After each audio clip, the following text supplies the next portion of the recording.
2015, an elite DFS Army Commando unit formed to bring high-level DFS strategy to the masses. Today, hated by DFS sharks and lineup sellers alike, they continue their quest to turn dope into DFS pros.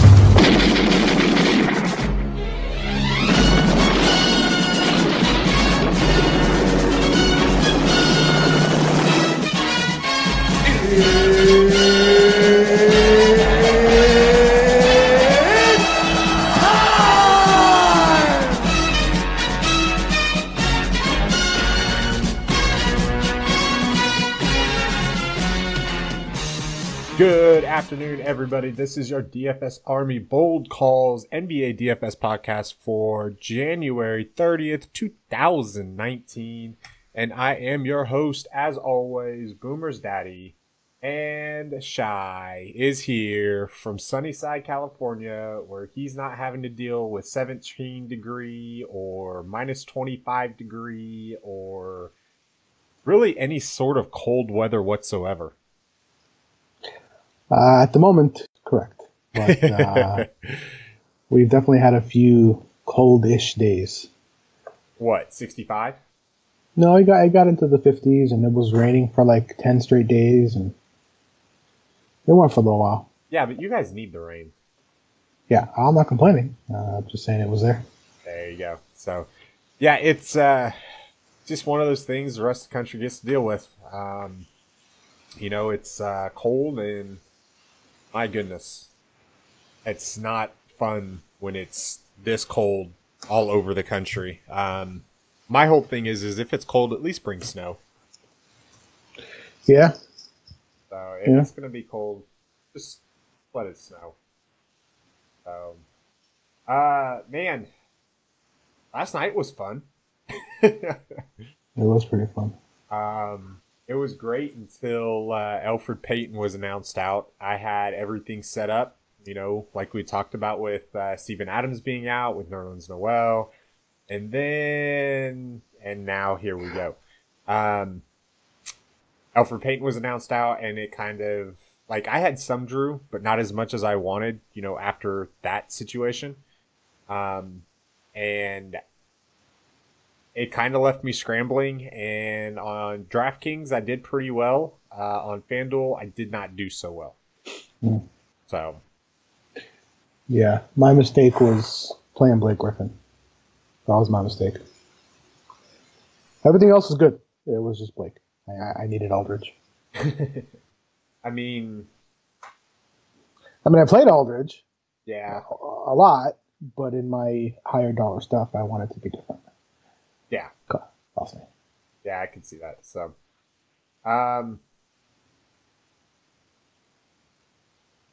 8 games, right? Sorry, it's been a weird morning here. Yeah, 8 games. 8 games on the slate. Got a couple better basketball games than I think we have fantasy games, but there's a couple spots where I'm really liking tonight, and I'm gonna make sure I have a lot of interest in there. So why don't we start it off with the point guard position as always? Damian Lillard headlines tonight against Utah. Can I just go ahead and get the first bold call out of the way right now? Well, before we do, I just wanted to. Oh, sorry. Go ahead. I just want to bring something up from last night. Yesterday on the pod, my words were, "I'm fucking playing Booker." And as the day progressed, I was talked into the game being a blowout. I didn't play Booker. And Not by Booker me, you weren't. No. And not by anyone in particular, just kind of throughout the day. And I played a little bit of Booker because I wanted to keep my initial inclination, and I played him with Aldridge. But, crap, I wish I played more Booker. I wish I went with the initial instinct like I'm supposed to. Yeah, I mean, you talked me onto Booker on the pod. You also talked me onto City Osman. Yeah. And okay, so just so everybody kind of knows,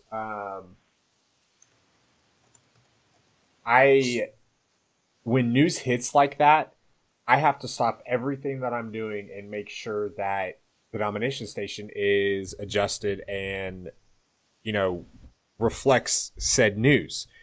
So, like, I had everything set on DK, and the swap to Adams from Adams wasn't as bad. It's after I had like half of it done, I had to stop it, reset it, and go back and do it again for Elfrid Payton being out. That allowed me to have basically refresh the projections, upload a CSV lineup to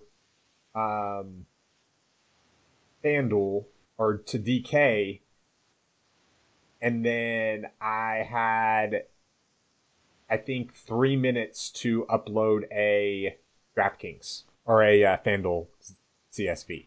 Yeah. And since I didn't have enough Noel that I wanted, I locked him in and uploaded and had to ride with default. So that's how I didn't end up on enough Drew. I didn't end up with enough Booker, and I didn't end up with enough CD Osman. Gotcha. So,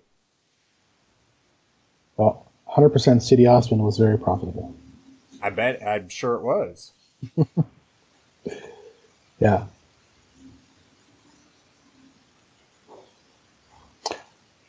Point guards. So you brought up Damian Lillard. So here's my thing with Damian Lillard.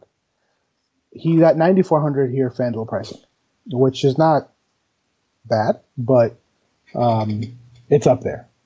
And I'm a little on the fence about the pricing. The only thing I like about this is I usually do pretty well playing guys coming off of a rest game for obvious reasons, right? They're rested.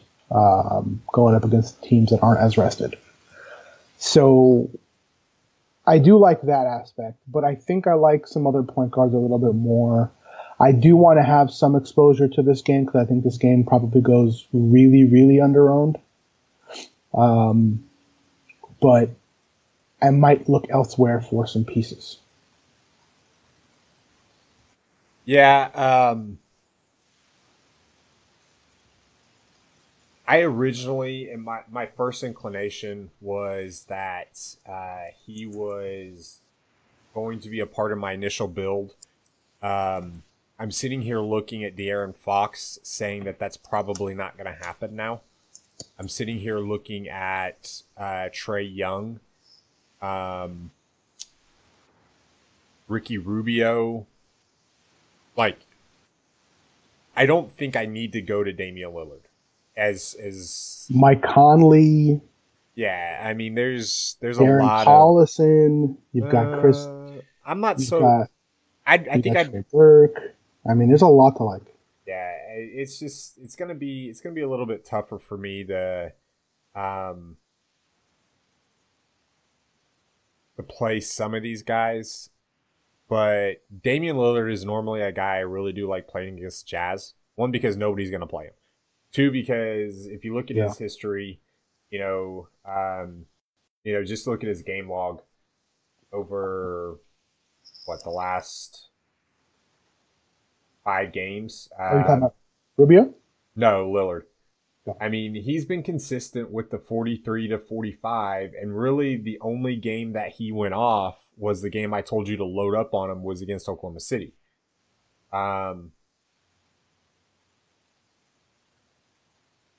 I like the fact that he's at home more.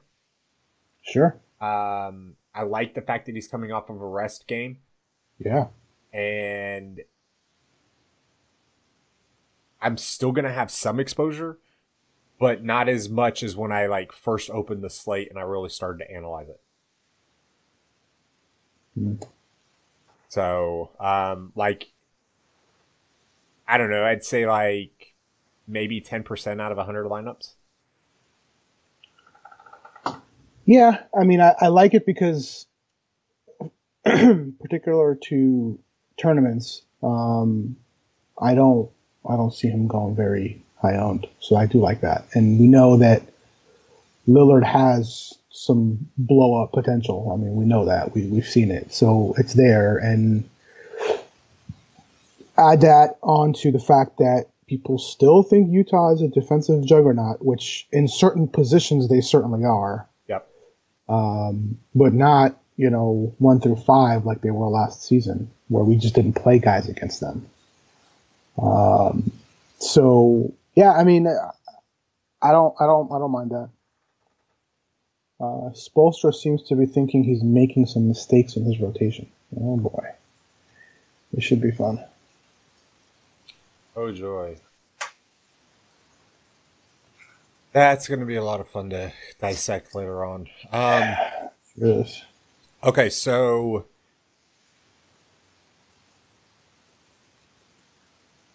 let's talk about. Okay, so De'Aaron Fox is kind of a given. Like point guards against the Hawks, there's not a lot to.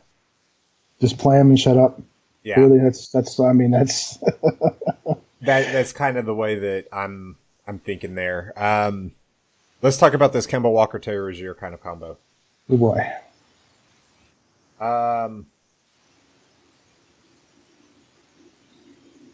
I tend to think, like, I don't know what to think of Kemba Walker. Okay. Like, I like him. You would have thought that, like, the last game against the Knicks at home, after being named an all-star starter, would have been, like, mwah, mwah, mwah, mwah. But it turned out to be a complete dud. Like, you didn't kill you in cash games, but you weren't getting any sort of profit out of it whatsoever. Yeah. At least out of Kemba. Outside of that San Antonio game and that Memphis game, Kemba really hasn't had a good game since the Washington game the day after, or on the back end of that back-to-back right after Christmas. He's had 2 good games in a month now. Yeah.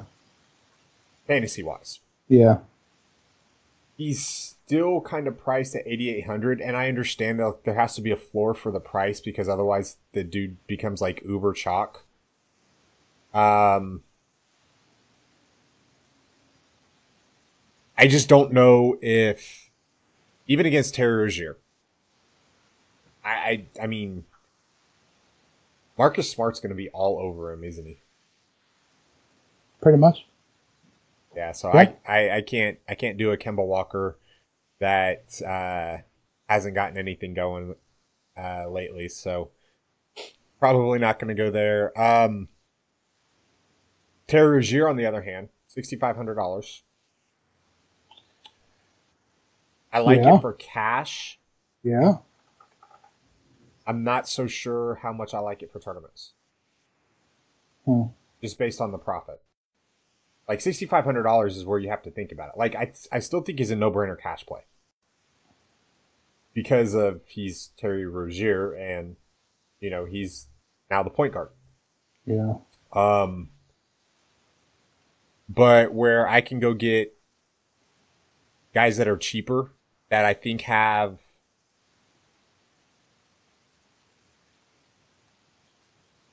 the ability to maybe outscore him. Like, I can't get a read on who's going to be chalkier, Terry Rozier or Darren Collison. I know De'Aaron Fox is going to be chalky. That's for sure. I know Mike Conley's in a good spot. Also for sure. And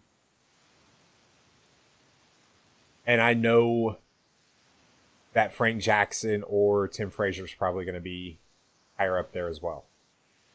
Also for sure. But as far as the rest of the slate, the rest of the guys, like, I don't know if I can do Trey Burke at 5,400 outside of a couple lineups. Yeesh.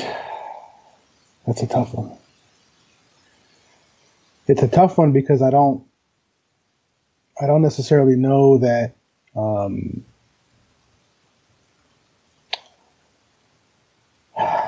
I don't know. I think I'm with you. That's what I'm getting at. I mean, I like the price is decent. The matchup is decent. But I still think you see elevated ownership. Still. even though he had a bad game. And it wasn't even bad. It was just the minutes weren't there. It was just like the usual stuff. So Manuel Mudiay's missed 2 games now. I think this is going to be Frank Ntilikina's second full game missed. I know he left a game. In the 2 games that Mudiay's missed, or the 3 games that Mudiay's missed, he's played 33, 23, and 25 minutes. I think we see something close to the same as far as the 25. I don't think we're going to see 19 shots. I don't think we're going to see him shoot 45% from the field. I think he's more of that 37 to 39%. If we get lucky, it might be like a 41% out of 10 shots, 11 shots maybe. He's not a guy that shoots a lot of threes. And he's not a guy that really gives you a lot of rebounds and assists. Like, he's a scorer. And if he's going to be chalky, I think I'm out. Hard to disagree. Really hard to disagree.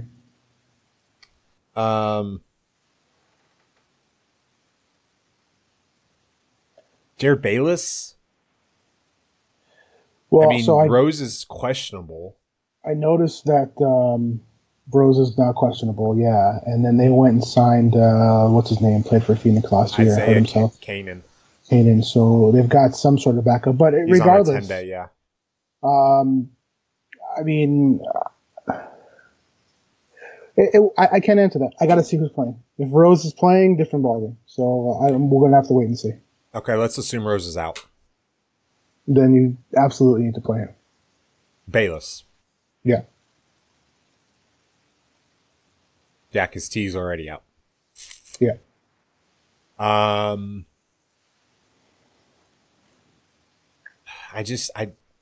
done a good job at their pricing on their point guards. Like, outside of Frank Jackson, Tim Frazier, there's not really a lot of like slam dunk value out there because they've had a couple days to prepare for this situation. You know, they priced Terry Rozier up as if he was, you know, a mid-level starter. I still think he's too cheap. Like, he's got the potential, but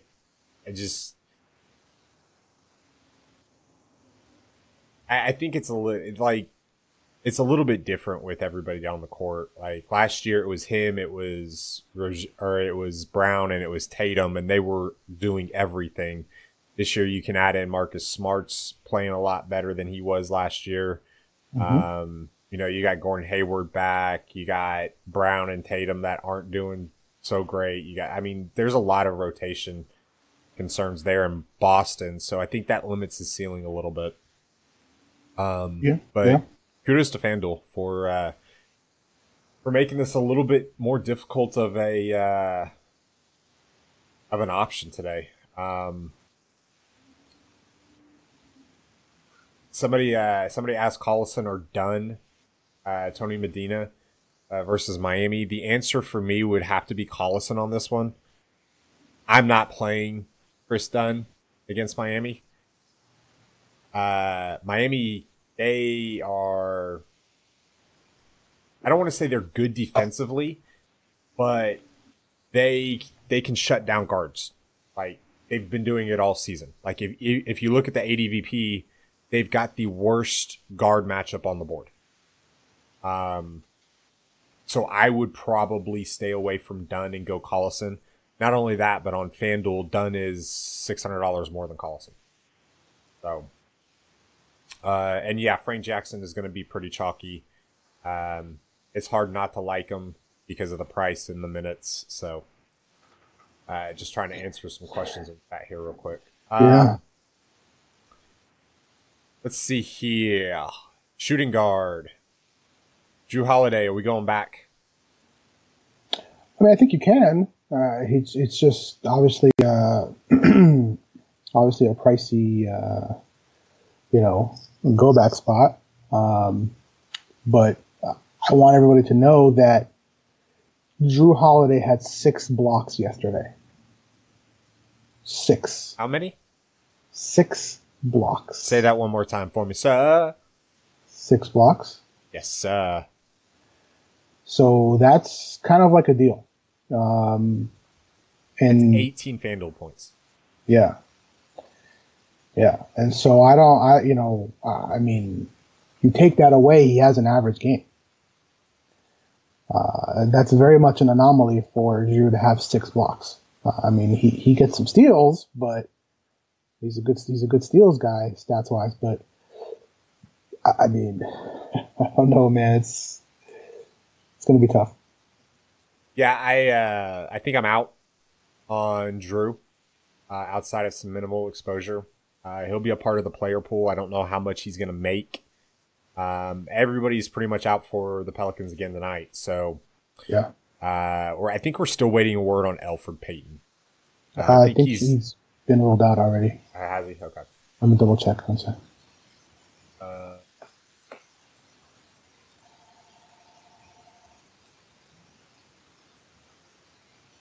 second. Yeah, he's been ruled out.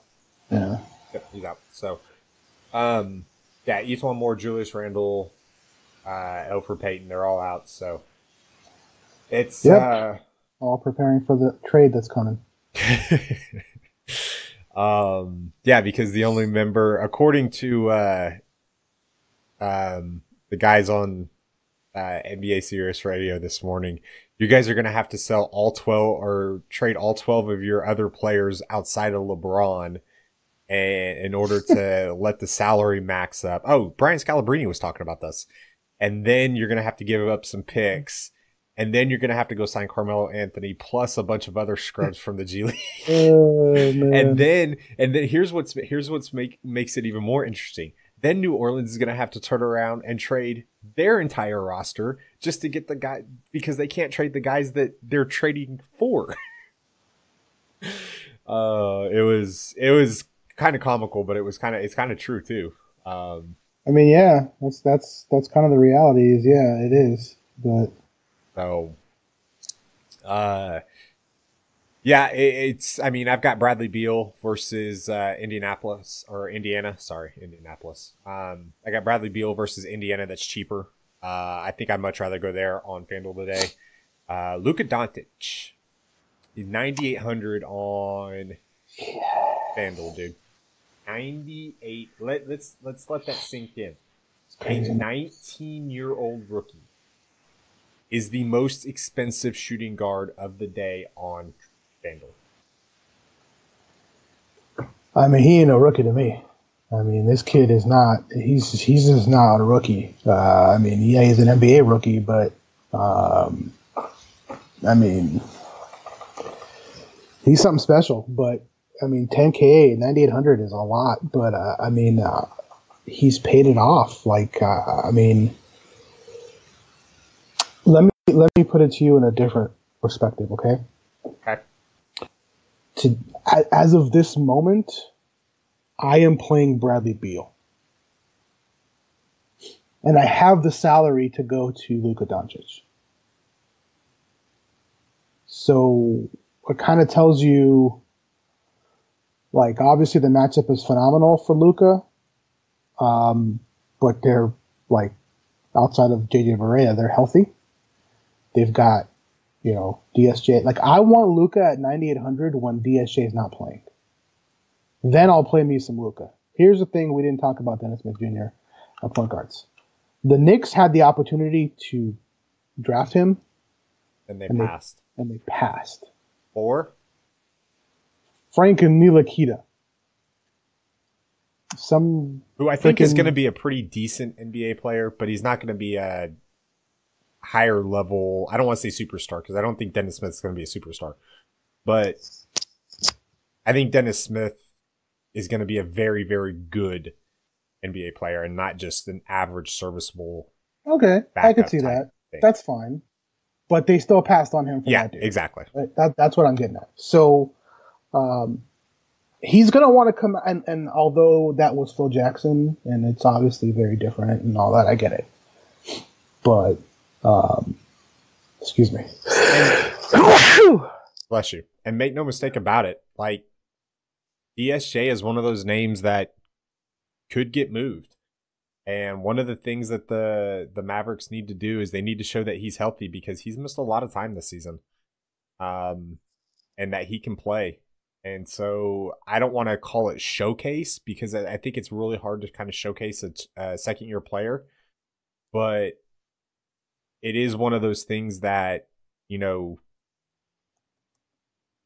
the Mavericks are making sure that they do, is they have to prove that he's healthy, because you get more in return for a healthy player than you do for an unhealthy player, unless his name is Anthony Davis. Well, that's a different caliber player there. Yeah, but, exactly. So yeah. I think 8,800 on DK is where I would play Luka. That's If I'm gonna play him. That's a different ballgame. So I'm happy to do that there. I know we have a lot of members that have moved over to Yahoo. I also play Yahoo. Let me see what his price is there. Luka. 42. Yeah, it's as a kind of idea, like Jokic is 50, Towns is 49, so he's basically up there with all the top. Yeah, he's priced just right below stud level. Yeah, there's no discount, so it's tough to do. But again, I'm still okay taking a few shots. I mean, Greg Popovich is funny. Indeed, he is.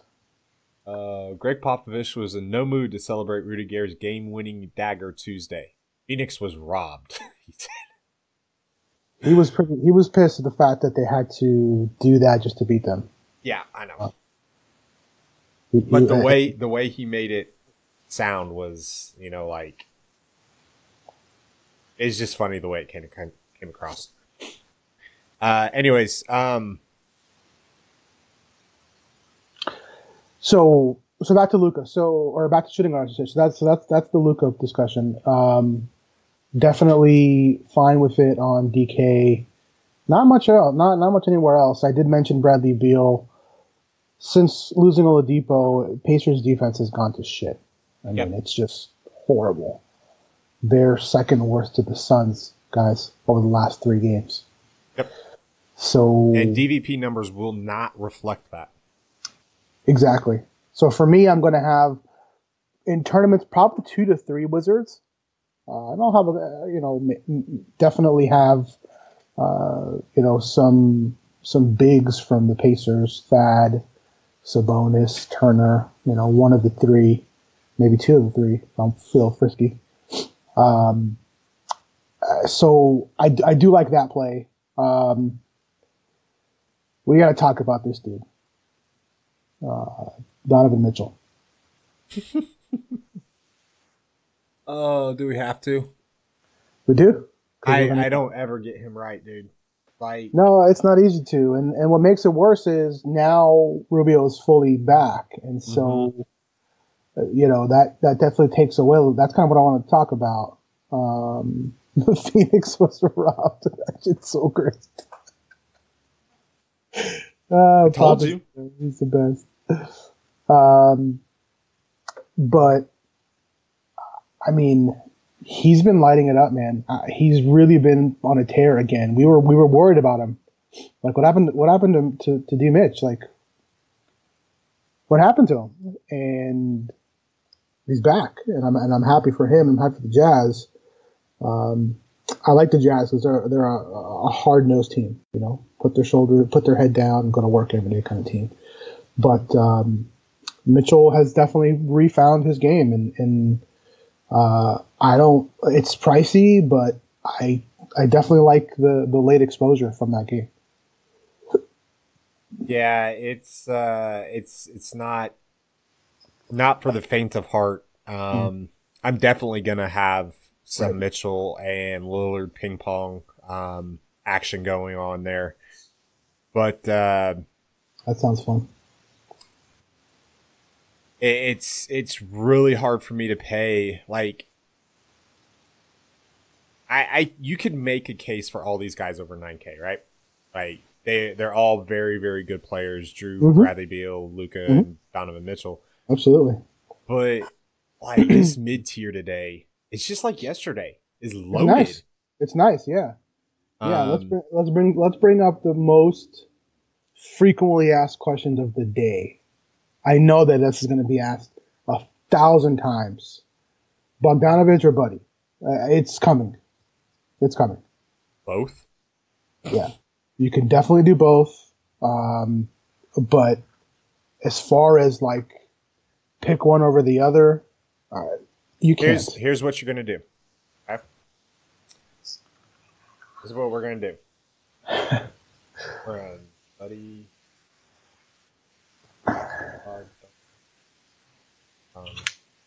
Okay. So I just pulled up their prices on all three sites. Yep. You're going to play Buddy Hield on Fanduel. Mm-hmm. You're going to play Bogdanovich on DraftKings. Mm-hmm. And on Yahoo. And that's what you're going to do. You're going to play Buddy on Fanduel because of the fact that he's cheaper. You're going to play Bogdanovich on DK and Yahoo because he's cheaper. Now, you can sprinkle in a little bit of the other on the other sites, but as far as like main, like if I'm building like 100 lineups and say I wanted to split the exposure on FanDuel and I wanted to have them at 65%, like so the shooting guard position is a core for me on FanDuel, I would put probably Bogdanovich at 20 and Buddy Hield at 45 on FanDuel. And then I'd flip it on DK and Yahoo. I'm gonna take it where I can get the discount as far as the higher exposure. At least for me. I also like the fact that I don't think Buddy Hield's going to be going up against Kent Bazemore. Right. Which does... Right. It's not something that I think we're going to know for sure. But it makes a difference. But for sure. It's a target. Yeah. I'm with you. You know, there's parts of each one of these games that I like. I mean, Buddy's a knockdown shooter. You know, Bog handles the ball and kind of distributes a little bit more and can still hit the shot, but he gets more of your ancillary statistics over Buddy, you know? And if either one of them get hot, watch out because the other one's irrelevant. At least for a short period of time. So... Yeah, I can see that. I mean, I love watching the Kings, and I'm really tempted when we go to Denver to get tickets for the family to watch the Kings and the Nuggets. It's going to be a lot of fun. I just don't know if I want to drive 13 hours and then go to a basketball game with a 2-year-old. That's what I'm weighing right now. Not your idea of fun, huh? No, it's not. But, you know, Heather goes, well, you could get a hold of TJ McBride and you could go to the game with him. And I'm like, yeah, but I know how that's going to end up. I'm going to end up getting there, checking my family in the hotel, and then... Don't do that. That's not going to be fun. Yeah. So I'm like, that's not the way I would want to start a week-long vacation. Yeah, that's not going to be fun. So it's either we're going as a family or we're not going. Yeah. Zach LaVine, meh.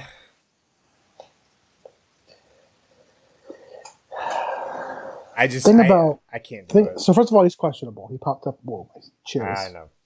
Moving away. He popped up as questionable. So we have to see if he's out. There's some guys here that I'm looking at, like seriously considering.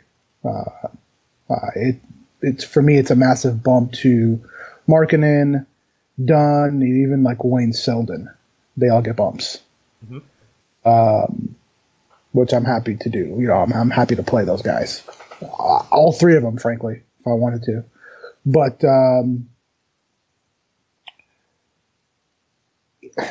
so I watched that Bulls game last night, actually really closely, and had Markkanen not been so dominant, had Jabari Parker not lost his damn mind.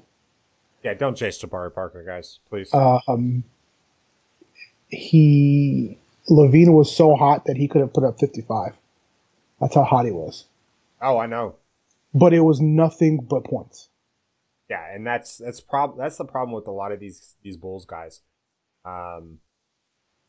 You get some rebounds from Jabari, but outside of Lauri Markkanen, you're not getting these secondary statistics from a lot of these guys. It's strictly scoring. Except for Dunn, you'll get steals there. But yeah, you'll get steals and some assists and stuff there too. But it's just not. They just don't do a lot. Like they just don't do a lot. Well, it's no, it's true. I'm agreeing with you. And for them, it's really hard because like they don't, like they're not a good rebounding team. Yeah, they're not a good overall defensive team. Yeah. They don't have the ball movement. Like, so outside of guys putting up points, it's really, really hard for these guys to like have ceiling type of games. And you have to take it with a grain of salt too. Like the rebounds, that was Brooklyn. Like Brooklyn's not a good rebounding team. No. That's understating. I mean, between Parker and Markkanen, they had 28 rebounds just between the two of them. Yeah. Like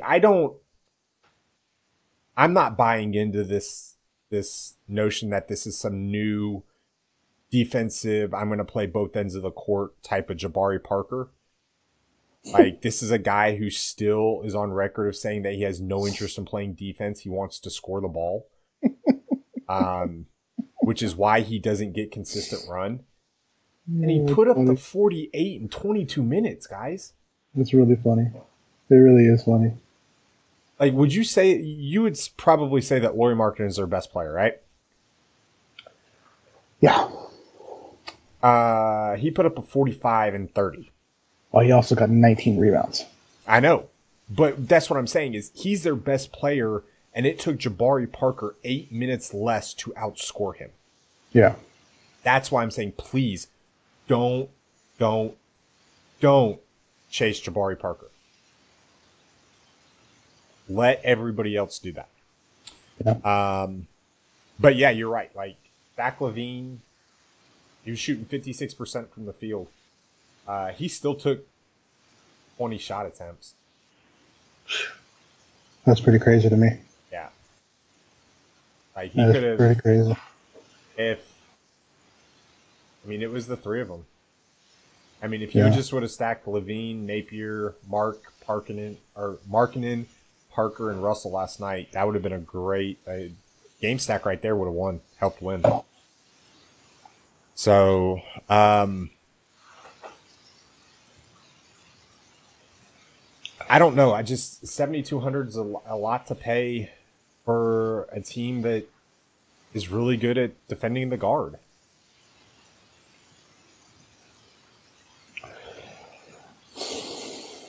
I mean, yeah, it's the truth.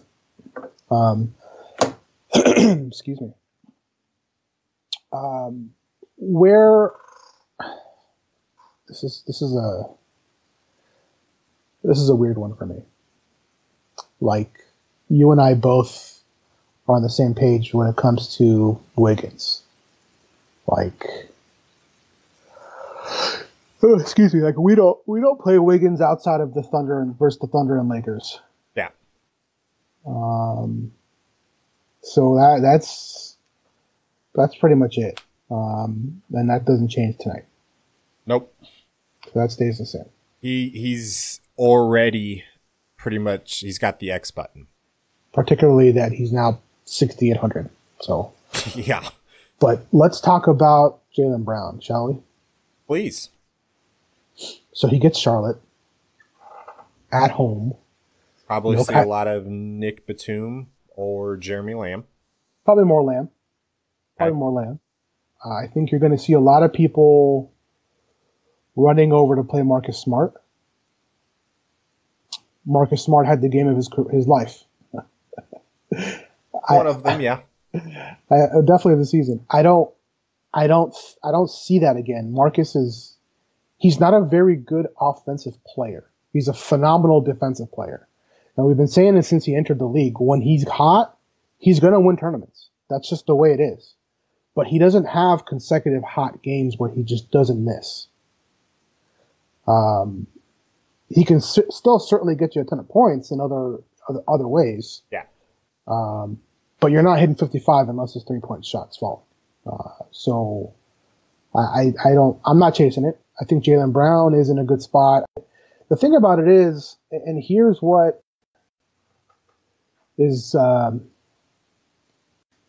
strange to me, is like Jaylen Brown has been seeing 30 minutes. And the weird thing with Kyrie, it's absence. And the weird thing about it is he's not the point guard. So Rozier obviously gets the massive uptick in minutes, but usage, you mean? No, minutes. Because they're not. So if Marcus Smart sits, okay, Jaylen Brown should see a lot more minutes. But Kyrie sitting has caused Jaylen Brown to play more. Well, I think what's ended up happening is like they end up starting obviously Terry Rozier. Yeah. But when he comes out of the game, they don't trust Brad Wanamaker to run the offense. Can certainly understand that. And you're not always going to have, like, Marcus Smart can run the offense, but then you don't have the threat of him creating for himself off the ball or while he's on the ball, because nobody respects Marcus Smart like that. Right. So, like, you've got these, 1, 2, 5 guys that are going to play over 30 minutes, but you've got Brad Wanamaker coming in for 10 to 15. You've got Gordon Hayward who's taken a hit in minutes. He's playing around 24 to 27 minutes a game. Unless he gets hot, then he's obviously going to do more. Yeah. Like, you've got this, and this has always been one of the issues when talking about Celtics in DFS, is they are so deep, and Brad Stevens has the ability to adjust the rotation on the fly based on game flow. And that's why looking into these matchups is so important. And that's one of the reasons why, is because I think with that second unit, you have Gordon Hayward, or if Jason Tatum's out there on the floor, or if Jaylen Brown is out there on the floor, like, because Jaylen Brown's not starting. So he's basically that second unit point guard, a la Evan Turner type. Where he obviously can work off the ball, but he's the guy that they trust the ball in their hands with that second unit more than their backup point guard. Yeah. That's the best way I can really think to describe it. Because those are some tough minutes to turn down at under 5K. Yes, like I've always said, you give me 30 minutes under 5K on FanDuel, and you've got my attention. You might not might not end up in my lineups, but you at least have my attention. Absolutely. So,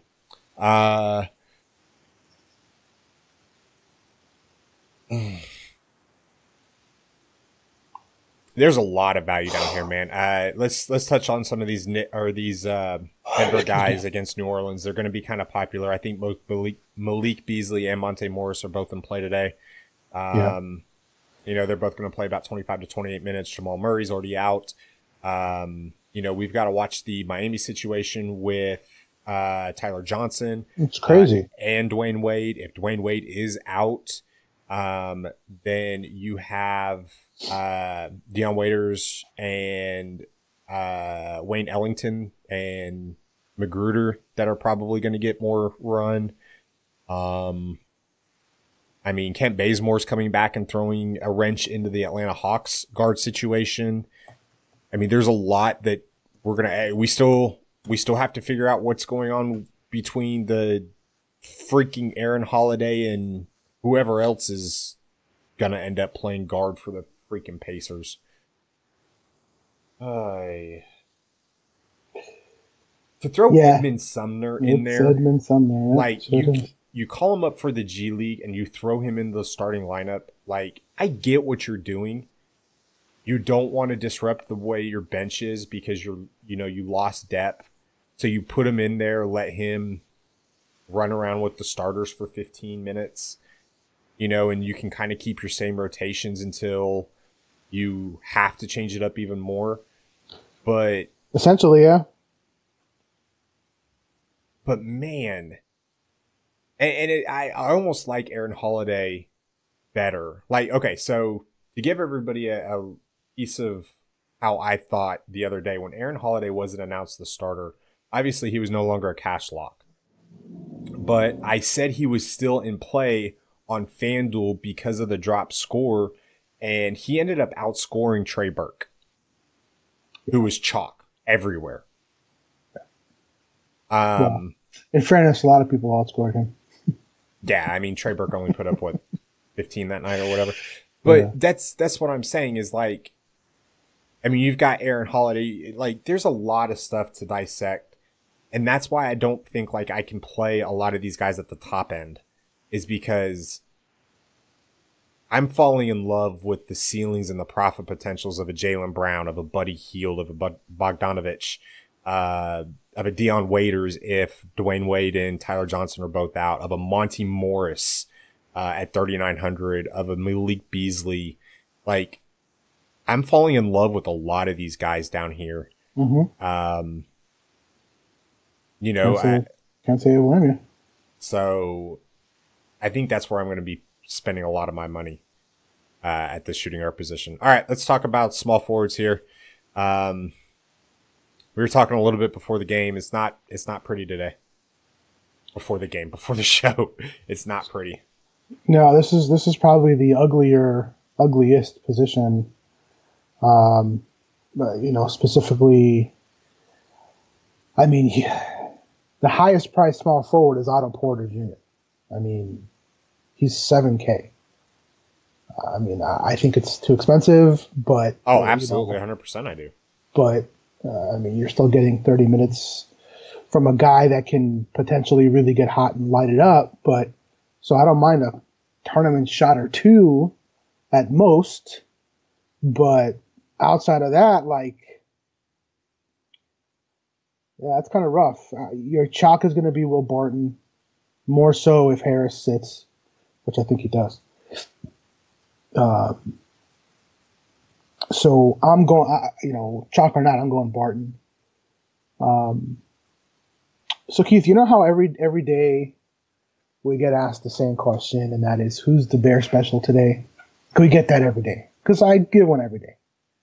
Want to know who today's Bear special is? I would love to know.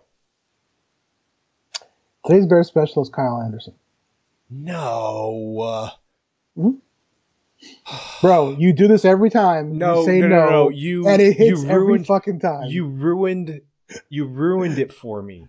Oh, gotcha. I was hoping I could tee you up and lead you into it. Oh. Because, like, I'm along the same lines. Like, the no is because you ruined, like, you as, and I'm about to say something. And I know I'm going to get away with it because she does not listen to the show. As my sister once said to my wife, stop stealing my thunder. Yeah. Yeah, man, I love Kyle Anderson. You give me, like, we love, and it's what is an oxymoron? We love slow-mo and fast-paced games. And this Minnesota team situations. This Minnesota team, defensively speaking, since Covington went down, it's just not the same. Oh no, it's just not the same. So, yeah. Well, they're just not a good basketball team. Let's just call it what it is. Like, they have talent in Wiggins and Towns if they can harness it and actually become killers. But they're just not a good basketball team. Well, they're killers, all right, but they kill their team. So unless they're playing the Lakers or the Thunder, they're not good. Like, and okay, so besides Robert Covington, Yeah. okay, because I think both of us would take Robert Covington in a heartbeat on either one of our teams. Oh, hell yeah. Like, I don't. Maybe Jeff Teague is a backup. Maybe some Tyus Jones as a backup guard. I like Josh Okogie because he kind of hustles and does a lot of stuff. But out of their starters, like Taj Gibson was once a Thunder, and I think he's undersized to be a power forward, but he's not quick enough to be a small forward. Like, I don't want these guys on my team. Like, I know it's a hot take and everything, and yes, I know Karl Anthony Towns is a Minnesota Timberwolf. I'll take Steven Adams every day and 5 times on Sunday because of what Steven Adams can do to help a basketball team. Now, fantasy-wise, there's not even a question that Karl Anthony different Towns, story. that's a completely different story. Sure.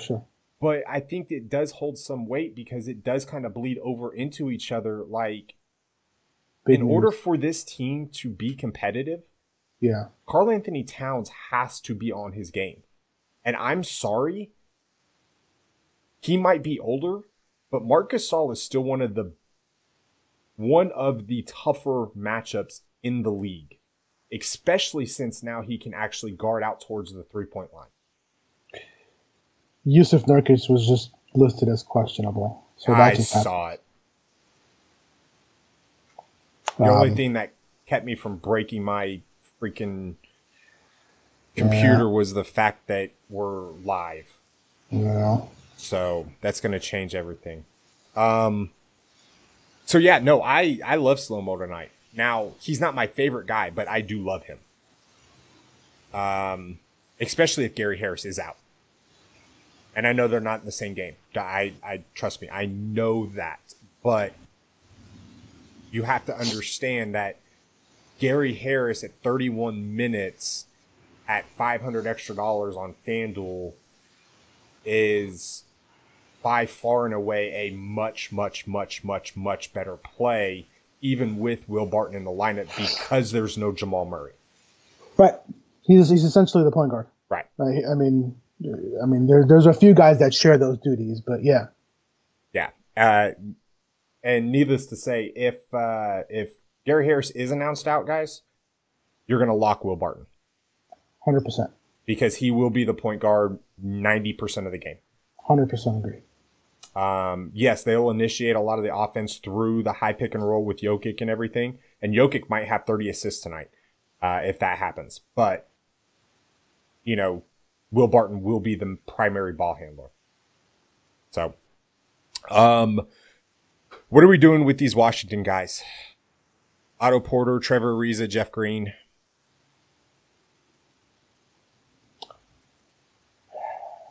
It's gonna be tough because it feels like a roulette type of thing. Exactly, you kind of have to pick. Yeah. I mean, like Ariza, like you're going to get solid minutes from Ariza, right? You're going to get ancillary stats from him. So, I want to play at least two Wizards. Obviously, the obvious choices are Beal and Ariza, but you also have Satoransky, and I don't like the matchup as much for Sato because he's going to get Collison, who's no slouch on defense. And he's still a little bit of an elevated price, so I'm not as happy about that. Bazemore's playing, limited to 20 minutes. Who? Bazemore. I think I had him at 19. They just tweeted that he'll be limited to 20. Sweet. Yeah, I had him at 19, so boom, right there. Awesome. So at least we know that. Yeah. I mean, it kind of puts a little bit of a wrench in some of them, but Huter, Bembry, Prince, everyone gets a kind of a little bit of a hit here. So, yeah, going to have to see, how that goes.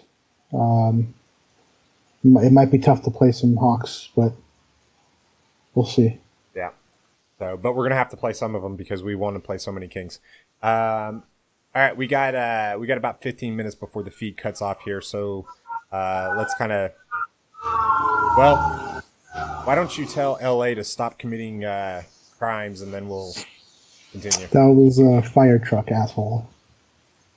Oh, I didn't hear it. I just heard sirens. I didn't hear exactly which ones. Yeah, and I don't live in LA anymore, by the way. So.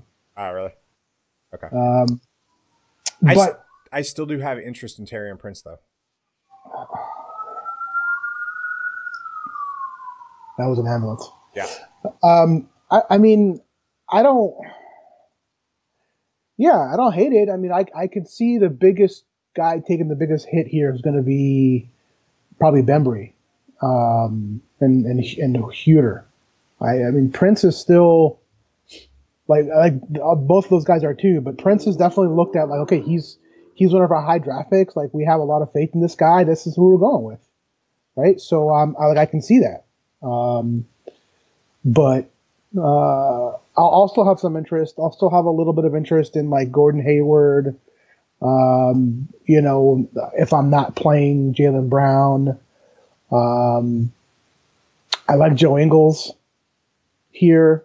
Hold on, maybe. Yep, we're good. Play Joe Ingles. What were you checking? To see if Mo Harkless was out, because Yes. I noticed the last time when Harkless missed that they flipped Aminu to Ingles for a little bit when he was on the perimeter, and he basically, I think, took 3 shots and only made one of them. Yeah. And then that's when Utah adjusted and they brought in Jay Crowder and put him at the 4. And Ingles is 3. yeah, you've got to pick your poison with that one if you're Portland.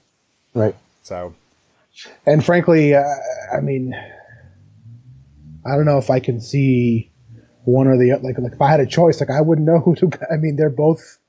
I don't want to say the same player because they're not, but they kind of fill the same role. Who? Ingles and Crowder? Yeah. Oh, I love them both. Yeah. But there's $1,000 difference on FanDuel. Sure. But and you're going to see a decent amount of minutes for Crowder here too. Yeah, he's going to play close to 30. Now, if Nurkic misses, even more because they're going to have to go small. They're not going to have a choice. And if Nurkic misses, you're talking about guys like Myers Leonard and Zach Collins. So, Crowder is cheaper on every site. It should be.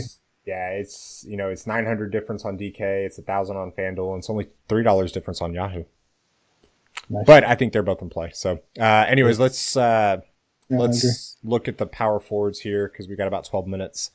I'm going to start making it to where we get cut off, and eventually we'll learn to get this going. This live stream stuff has gotten too fun. We would spend 3 hours on here if we could. But then again, neither one of us would get anything else done either. So, John Collins, yes or no? Yes. At 8K? Yes. I like him even more in cash because I know I'm not going to get less than a 30 from him. Yeah, exactly. So, I like him even more because I'm not getting less than a 35. Well, 35, yeah.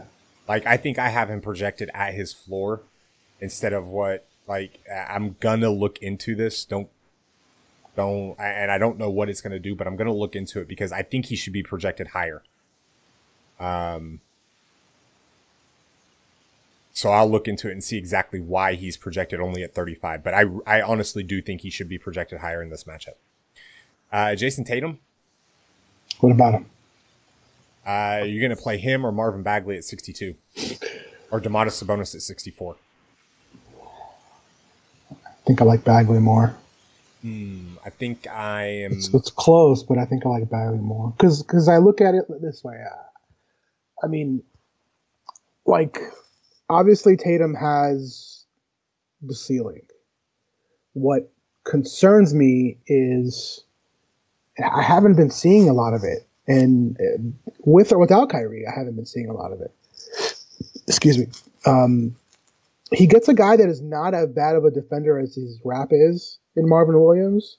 Um, and frankly, I could see him even getting some Nicholas Batum on him as well, because he's this is a power forward, but he plays the three, right? Morris plays the power forward, Horford the five, so he's really a small forward, and that's where Nicholas Batum is. And so,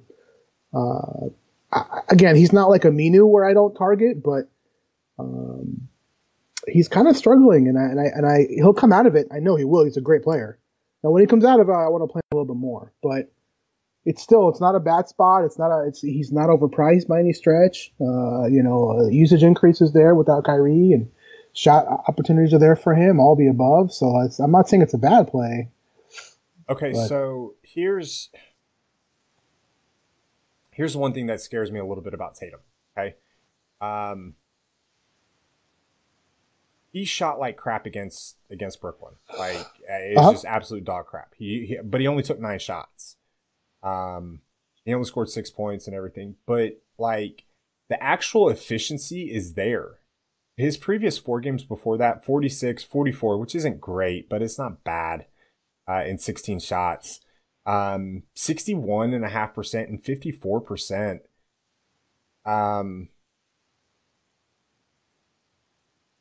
Like, I don't disagree with you. Like, he's struggling as far as, I think he's struggling more from beyond the arc than he is from the field, and he's not getting to the free throw line not nearly enough. Like 0, 3, 1, 0, 5, 2. Like, this is one of your best playmakers. Yeah. And he should be getting to the line 7 to 10 times a game, and he's not doing it. Yeah. So I agree. That to me shows me that he's not being as aggressive. Now, what Answer likes to say is, show me a guy that wasn't aggressive in their last game in a good matchup that felt like he let his team down, and I'll show you a guy that's going to come out and attack the rim the next game. Sure. I agree with you that I'm worried about Tatum. At the $6,600 price tag, when I have Bagley, Sabonis, Noah Vonleh, Thad Young, I've got all these guys below him. But I think even though I'm not going to have a lot of him, I think also part of the reason I'm not going to have a lot of him is because I think Jaylen Brown's in a better spot because of the Nick Batum situation. Right. So just wanted to kind of shed some light on that. If we see that Jaren Jackson Jr. is missing, I'm going to go to Jermichael. Jermichael's probable, but for a couple of reasons. Number one, the obvious, under 5K, and he's probably going to play 33 minutes. But on top of that, I might play him anyways. And the reason why I might play him anyways is because I think so what I was able to dig, it said illness on the tweets. The reality is he has food poisoning. Who? Jaren Jackson Jr. Oh, there was just something I saw that came through there that I'll touch on when we get back into chat.